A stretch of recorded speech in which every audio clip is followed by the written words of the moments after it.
Alright, so Battleground wasn't a total disaster. It wasn't great or anything, but, it exceeded my expectations, that's for sure. So I gotta give WWE some props here.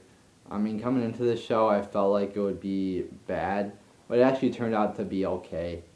Nothing special here, but there wasn't really any shit on this card. Like I didn't have a problem with any of these matches. Now during the pay per view, I had some problems. I had other shit going on that was more important than the fucking pay per view. I had a hockey draft, fantasy hockey draft I had to do, and I was also watching fantasy for my fantasy team. I was watching that Sunday night football game, so I was trying to multitask here, and as a result, I missed some of the shit on here. I watched some of it back, or some of it I wasn't totally focused on, but I still saw most of the match. Alright, so I'll fill you in on those details as the video goes along. Alright, so to start off the show, we got Ziggler versus Sandow. A good match here. I was trying to watch it on the WWE YouTube channel, and I kept trying to pause it when my pick came out for hockey. But then I started it, and it would just keep fucking up for me or something. I don't know if it was like that for everybody else, but it was for me. I missed some parts of the fucking match, but from what I saw, it was good. Uh, yeah, I mean, Sandow's getting better as a wrestler. He's got a good character, but he's a fucking jobber. Ziggler is a good wrestler. I hate him as a face. He sucks as a baby face, but he's a good wrestler.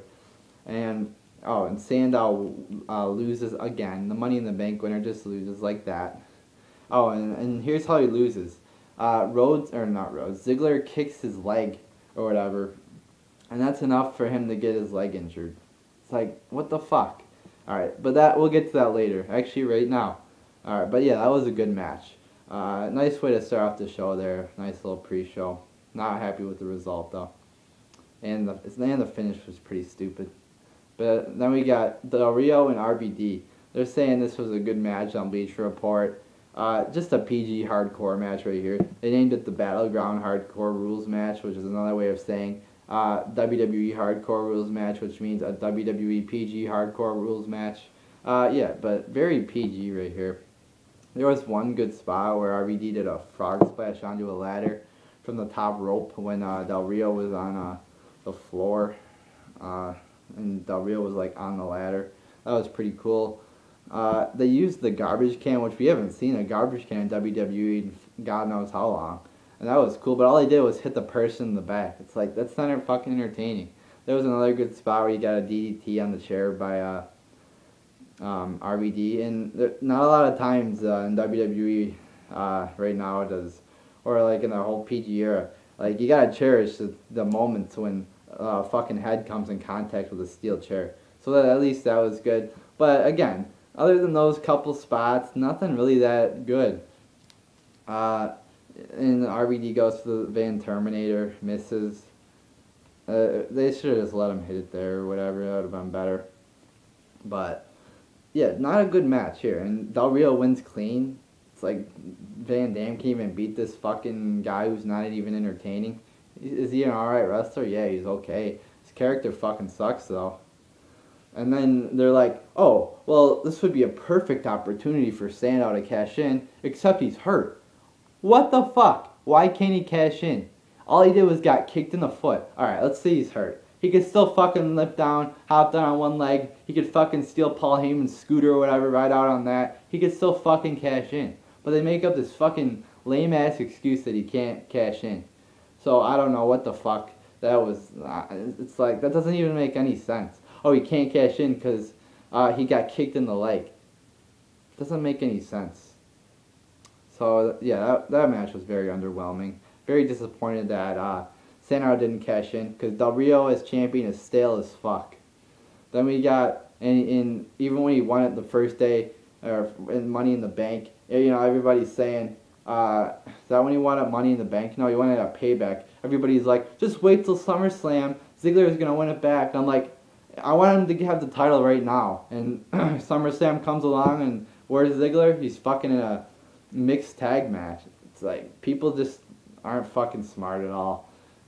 So yeah, Ziggler's a jobber now. Sandow's a jobber now, and you got Del Rio as the second guy in the company, the world heavyweight champion for like 150 days or some shit like that. It's not entertaining. Sucks. He sucks. RVD is a lot better than him. I know RVD's like, I don't know, I heard rumors he's going away or whatever because his contract was for like 3 months.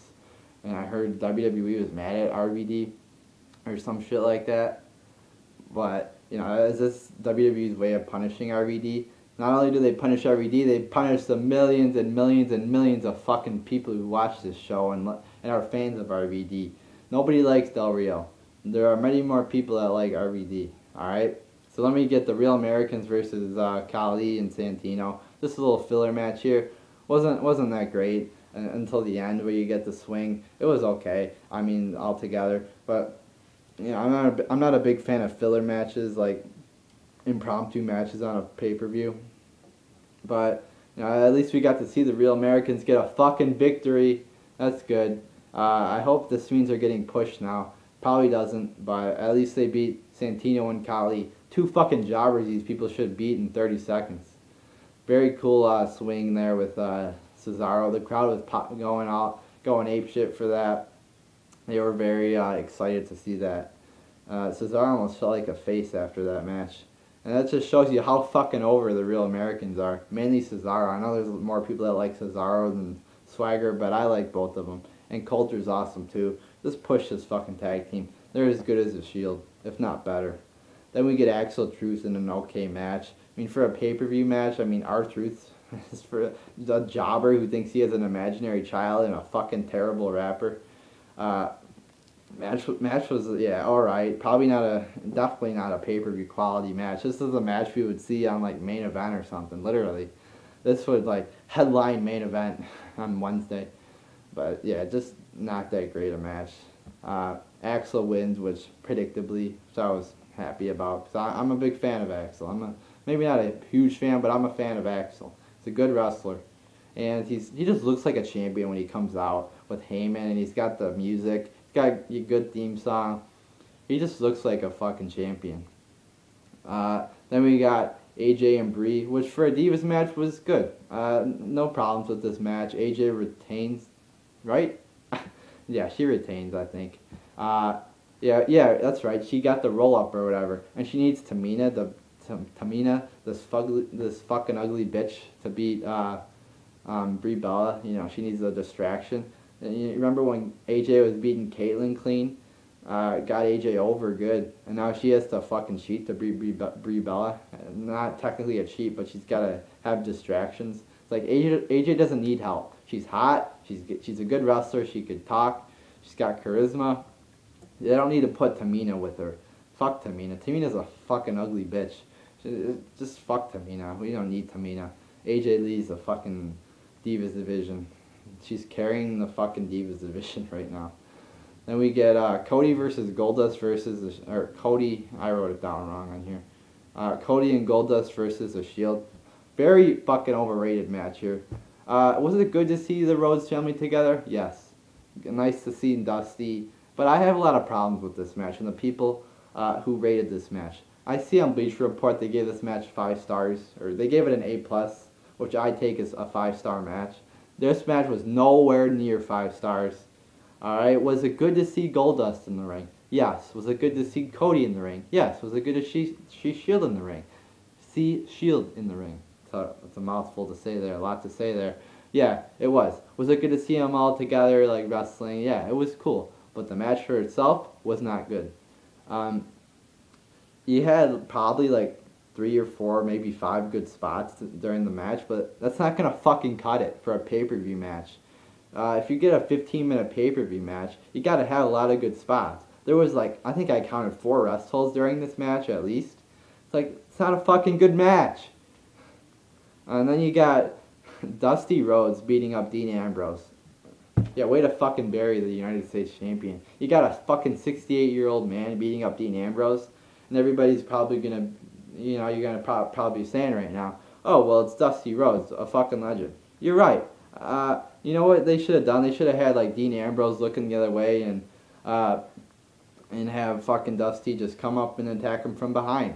Instead, you got a fucking 68-year-old man versus a Dean Ambrose, and Dusty wins. It's fucking stupid. And then you got Dean going up the stage like, "Oh my God, don't attack me!" He's like backing up. It's like fucking stupid. Match was again bad. It wasn't good. People just gotta pay attention. They do the same thing with Orton matches. They overrate them. This match wasn't good. Go back and watch it. You'll count the rest holds.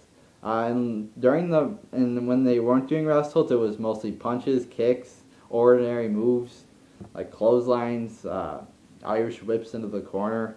And just not a great match. I expected more out of this match, but Cody and Goldust win,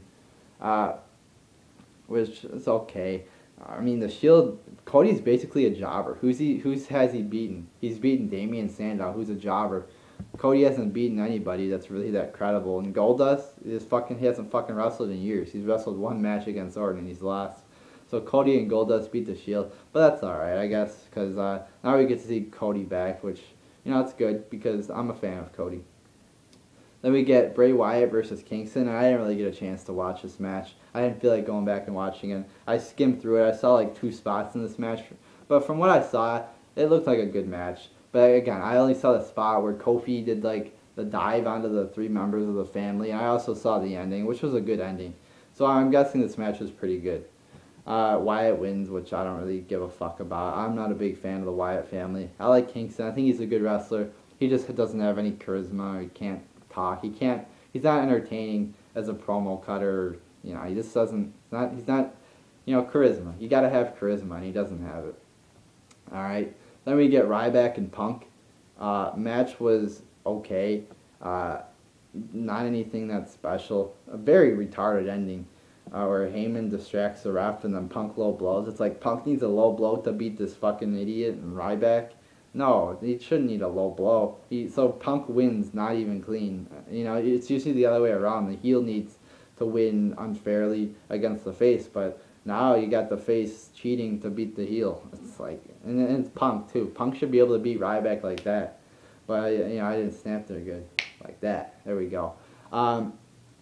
But he doesn't. Match was alright. Not a big fan of Ryback. Actually, a big fucking. I ran on Ryback a lot. I actually made a video I haven't put up yet about Ryback and how he says he could beat The Undertaker at Mania. I will upload that sometime today or tomorrow or whenever I get a chance. But yeah, just an alright match here.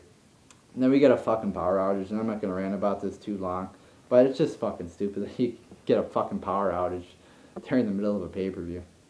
Then we get Bryan and Orton in a good match. I gotta give it to Orton. This was one of his better matches.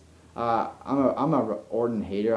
One of my least favorite wrestlers, but he held his own during this match. He wrestled a good match here. Probably Orton's best match since the one with Bryan on fucking Raw, like in July, I think it was, that street fight match where Bryan beat Orton by putting the kendo stick on the little bell lock or whatever. Yeah, but Bryan held his own. Orton held his own during this. My bad, I meant to say Orton. But yeah, Orton wrestled good. So did Bryan. They both worked pretty good in this match. Yeah, a lot better than Night of Champions match. Night of Champions match was just alright. Fucking retarded ending though, where you get Big Show coming out, boom, knocks out the ref. Did he knock the first ref? I don't know if he knocked. I think he knocked him out. Boom, knocks out Bryan. And then you got Armstrong coming down. 1, 2, nope. Pulls him out. Boom, knocks out Armstrong. And then, boom, knocks out Orton. And then that's it. The match never fucking ended. What the fuck? And we still got no champion. I want a champion. Who are they going to go with? I just want a fucking champion. I want to see what WWE, do they don't trust Daniel Bryan or something? Daniel Bryan's fucking awesome. He's good. Best person in the company right now. And, they don't trust him or whatever. But, a good match here. Fucking retarded ass ending. This pay-per-view was alright. I, live streamed it or whatever. So, not a great show. Not a terrible show. Okay, surprisingly average. But, fucking retarded ending to this last match here. And maybe if I get a chance to watch the Bray Wyatt Kingston match, I will. So there you go. Okay, show.